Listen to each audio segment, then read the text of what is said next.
Prince Harry's total breakdown and break from reality has continued overnight, because not only is he breaking down in tears again during his holiday to Portugal, he has now leaked a private security document to Chris Ship of Woke ITV, which has been broadcast to the world. And the nutty thing about this is he is literally saying, I'm a terrorist target. Come and attack me. Come and attack my children.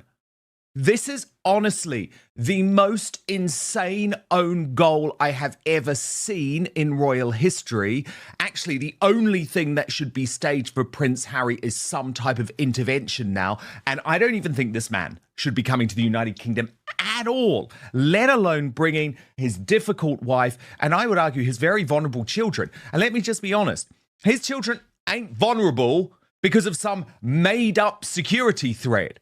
His children are vulnerable because of him, because of the way that he is transferring his very deep and imbued trauma into them.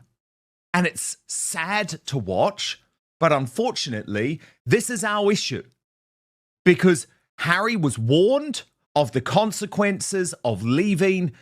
He didn't accept the consequences of leaving, and he now wants us to pay to the tune of millions and millions of pounds a year for him to be able to travel around the world with British armed security. So we're going to get into all of these extraordinary developments today with royal YouTube sensation PDina. But first, this new report from Vanity Fair's royal editor, Katie Nicholl. Now, she says he's close to tears over the UK visit security situation. Again, I hear it's much worse than that, but what a completely bizarre thing for anyone to brief. Especially, by the way, at a time that we're seeing the royal family at its absolute best. No drama, just hard work, like Catherine, the Princess of Wales, at Wimbledon today. And you notice she just meets the crowds without any issue whatsoever. Watch this.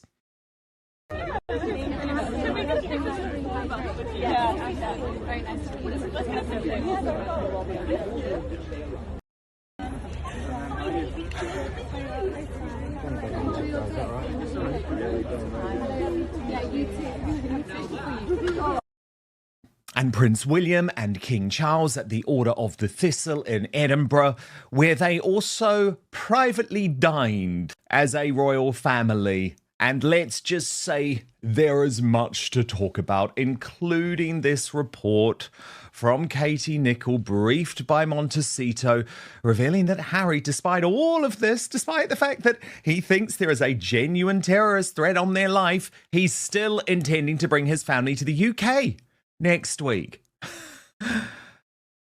The sources close to him say that he is close to tears. And Nicholl reports that while King Charles has offered the family a suite of rooms at a royal residence believed to be Buckingham Palace, where they would be completely secure, the Sussexes who were planning to travel around the country have been told they will not receive full police protection, which might have included a police motorcade for when they are travelling. When Ravik informed the Sussexes this would not be the case, the Duke of Sussex was devastated and close to tears. He had assumed that because he was bringing the kids and the king had made a royal residence available to them, he would get what he has been pushing for all along, full-time police protection. That has not been the case. The king has made it clear that while he wants to see his estranged son and grandchildren, he will not intervene in security matters. Exactly. So what was Harry thinking? Was he so high on the wacky-backy and the psychedelics that he believed something that simply isn't true? The source added to Nicholl, from speaking to people close to him, it's clear he is stressed and very disappointed in Ravik's decision not to give his family the security he believes they need to have to be safe when they are travelling. And there is a fundamental mental health issue going on here, with Rob Shooter revealing that Harry's paranoia is now spiraling, the security fears taking over his life. That has become obvious, hasn't it? He is consumed by this. One insider telling Naughty But Nice that he sees threats everywhere. Friends say his daily life has become governed by elaborate security rituals. Homes and hotel rooms are swept for listening devices before he settles in. He frequently changes phone numbers, limits who can contact him directly, and insists that his movements remain known to only a tiny circle of trusted aides. Sources also claim Harry has pushed for decoy vehicles during some trips to make it harder to track his whereabouts. Security isn't just a priority anymore, it's an obsession. A second source says every plan starts with the worst case scenario. He assumes someone is watching, someone is listening, or someone knows where he is. It's been described as a hyper state of vigilance, but actually everyone just wants Harry to find peace, those who are close to him. Being careful is understandable, but living as though every day brings a new threat is emotionally exhausting. Friends hope he can eventually let his guard down before fear completely takes over. And this is the problem with everything that Harry is doing. It is just making him look more and more crazy, and the royal family thinking, my goodness, we are going to have to take a very wide berth. Prince William was right. Even the briefing from the New York Post from Harry's team is bizarre, talking about the fact that they want to make the biggest spectacle of private security to try and make some type of point. Now, this is apparently because he pays $3 million for this private security in the US. And one source in the know said the family won't fly by private jet, but they will have their own bodyguards, adding Harry always travels with one or two of his own security team. They know it will make the biggest spectacle. They want photos of them being royal. So let's just be honest about what this is really about. Harry and Meghan intended to use this trip with the spectacle of private security to browbeat the king, to overrule his government, something that would have caused a constitutional crisis, in order for his security to be funded by the British taxpayer forevermore, because quite frankly, his career disasters and Meghan Markle's career disasters mean they cannot afford the $3 million price tag. So that is where we get to the totally bizarre breaking news, where Harry leaks a security report prepared by his own team to woke ITV. And as the Daily Telegraph put it, terrorists could target Harry at Invictus Games, finds report that he pays for. Now, I don't think it's true anyway. I believe that Meghan's real fear is that no one will turn up or she will be booed, and we will get to that shortly. But I just want to show you the sort of hysteria in the mainstream media about this report, with Good Morning Britain on woke ITV breathlessly revealing this morning, just days before Prince Harry is expected to return to the UK, ITV News has seen a confidential security report claiming the Duke faces 6 terrorist threats, 5 of which allegedly originate in Britain. Allegedly is doing a lot of hard lifting there, given this report was prepared by his own private security firm that he pays $3 million a year. But Chris Shipp totally was suckered by this. And unfortunately, this bloke is no longer a reporter. He is a propagandist for the Sussexes, has been for some time. He was granted that interview with Harry in Ukraine.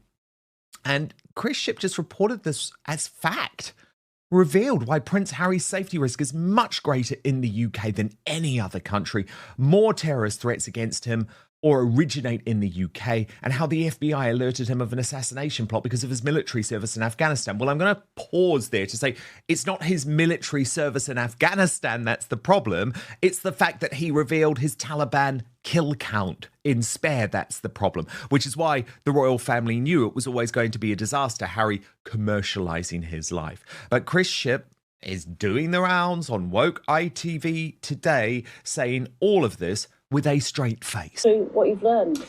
So, Nina, as you say, Prince Harry is due back next week. What we don't know at this point is he going to come back on his own, or is he going to come back with Meghan and the children, which was his plan, and that's what he wants to do. The reason why he's having to make this decision is because he thought he'd get a change in his security apparatus when he's in the UK, and he's now been told he won't.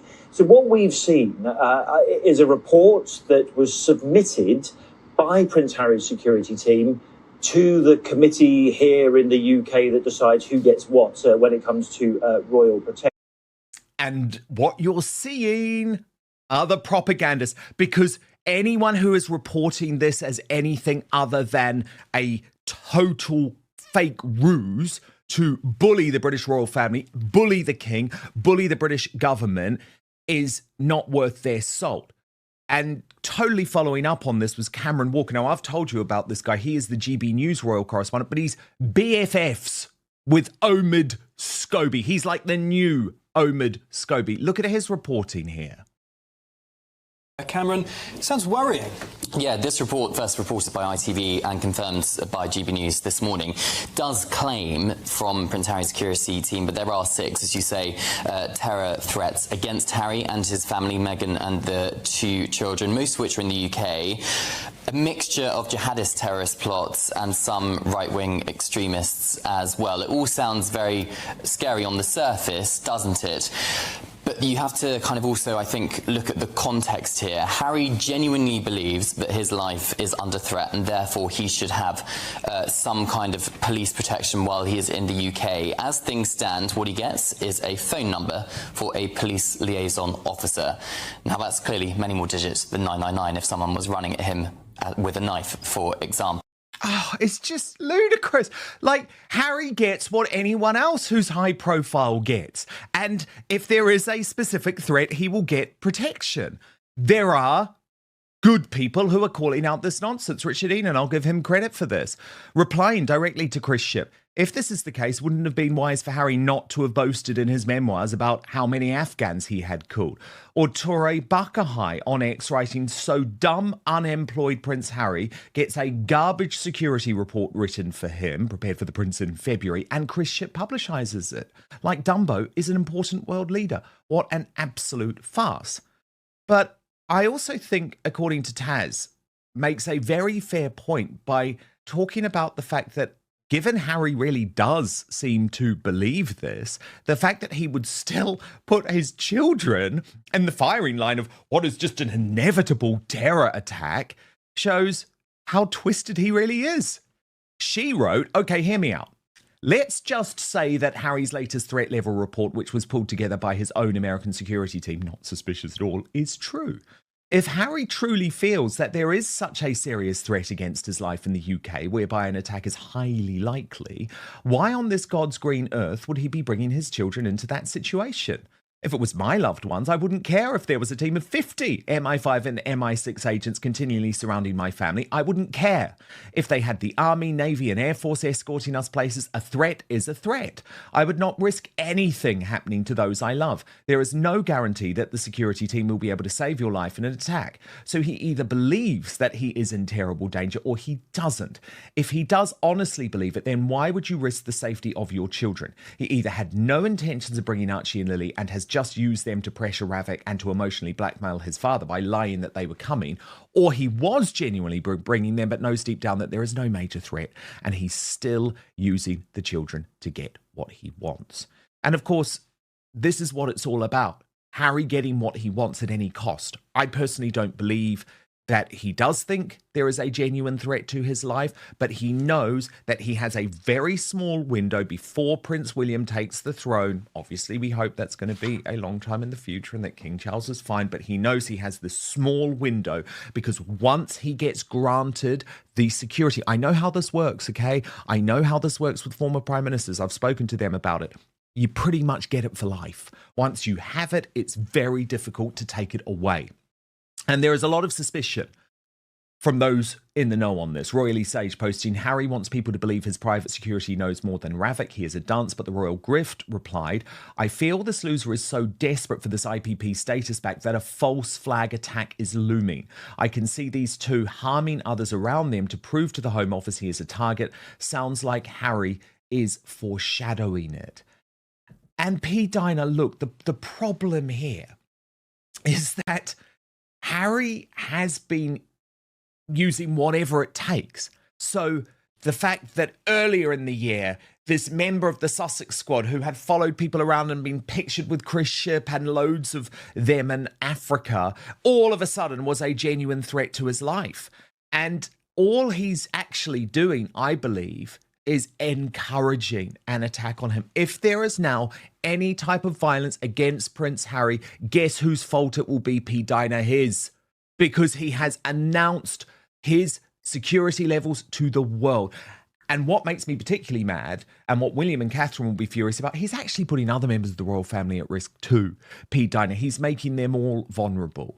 But whatever you think about his motives, it feels undeniable that Prince Harry is now in the midst of a monumental breakdown just days before he returns to the UK. Absolutely. And I think the biggest threat that Harry has really is the woman that he is in his home. I mean, Meghan is the one that needs all this attention. She needs to be the one who looks aligned with the royal family. They should never have announced this. This should have never even been out into the mainstream. We've seen Harry travel before. We've never known how he got there until he was actually there. So the biggest, I think, problem that Harry has is his wife's quest for this celebrity lifestyle, which needs publicity, that needs to look like she is aligned with the royal family. And then that compromises Harry in what he is trying to do with his security detail. So there's just a conflict all around because Meghan and Harry are not aligned in purpose. So it causes chaos. It causes confusion with everything that they do because, you know, Harry's doing one thing and then Meghan's trying to do another thing. We know she's leaked before to the press. So what is the issue that Harry can't actually see what is happening? Like, why can't he see that the problem, I think the majority of the issues are with his wife? Right? I mean, I don't understand how he thinks he can have this security detail and think that he can just bully the royal family into, you know, giving him something when the wife is continually to compromise everything that Harry is trying to do. No wonder the royal family is not going to trust when they come over because you just don't know what is going to happen. If it's this bad now before they even get to the United Kingdom, imagine, Dan, what it's going to be like once they are actually there. It's going to be complete chaos. And you're totally right to talk about what Meghan is actually concerned about, because Duncan Larkham, longtime royal correspondent for The Sun, someone who knows Prince Harry, has said actually the real fear, PDina, but the fear that they don't want to admit, is just that no one's going to turn up to their event. He told New Magazine, the Sussexes are pragmatic, they're not stupid. I think their biggest fear won't be them being booed at by the crowds. It's them not having any crowds and being ignored, not drawing people to whatever they're doing publicly. That's what they'll be really frightened of. And it's entirely plausible too if you take a look at the opinion polls. They'll put on a brave face and won't let their fears show, but there's no doubt they'll be secretly anxious about how things are going to go. Meghan hasn't been here for a long time, and if anything, many people's feelings towards her have only grown stronger during that time, so it's bound to be a concern. But Meghan is very good at appearing calm and confident on the outside, regardless of how she might be feeling.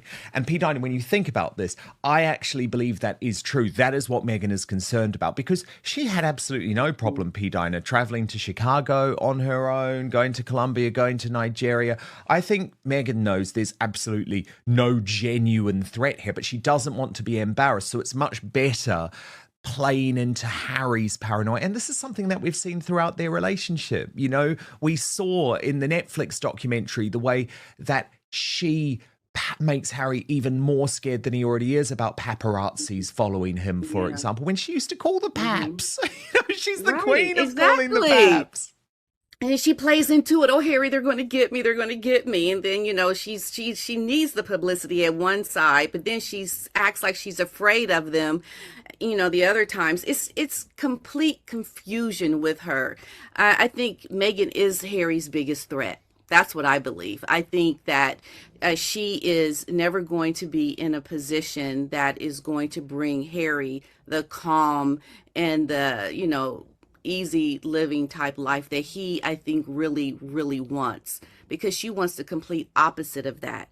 And she plays into these things to, I think, also, yes, to make Harry feel even more paranoid, because she has to be the victim. She has to be the one that gets what she wants. And I think this whole security role, everything is around Meghan and her ego and wanting to get what the other senior royals get. She just wants to feel like she's still aligned with real royalty, because she needs it now more than ever. And so that's why they're playing into this big security thing, because it's really about the optics and their ego.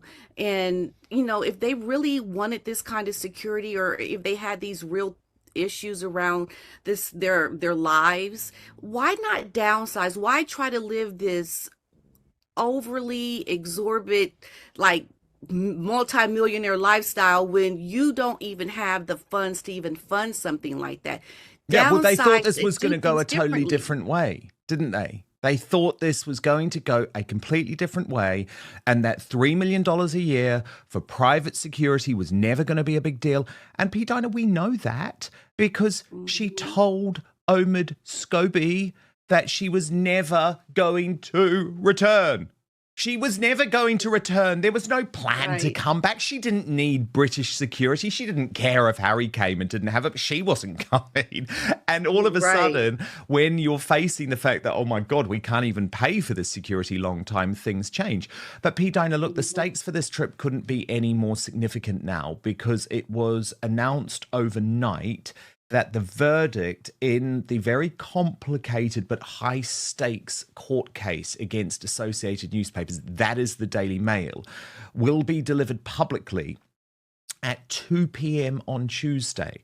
Now, according to the operational notes, PDina, that were sent out to mainstream media reporters on Friday, that is the exact moment that Prince Harry is standing up to address Chatham House, his first engagement in the United Kingdom. Now, what's he going to do? Do you think he will press ahead with that?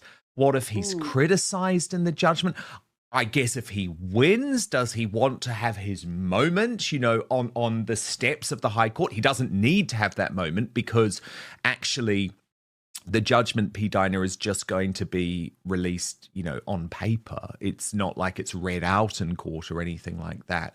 But the choreography around this is going to be very interesting. I know there's lots of people who are suspicious. Why are they announcing it when they knew Harry was in town? But I'm not sure he's going to get the verdict he wants here. Dan, I think everything around Harry's trip is they're trying to choreograph and plan things, thinking that they're going to get a certain outcome. And I think at this point, it's just really proving one thing, that Harry really truly is not on the inside anymore. So it's really hard to tell. I at this point, I don't know. I thought one thing earlier this week around everything with their security is completely changed when, Harry and them came out with announcements about the children.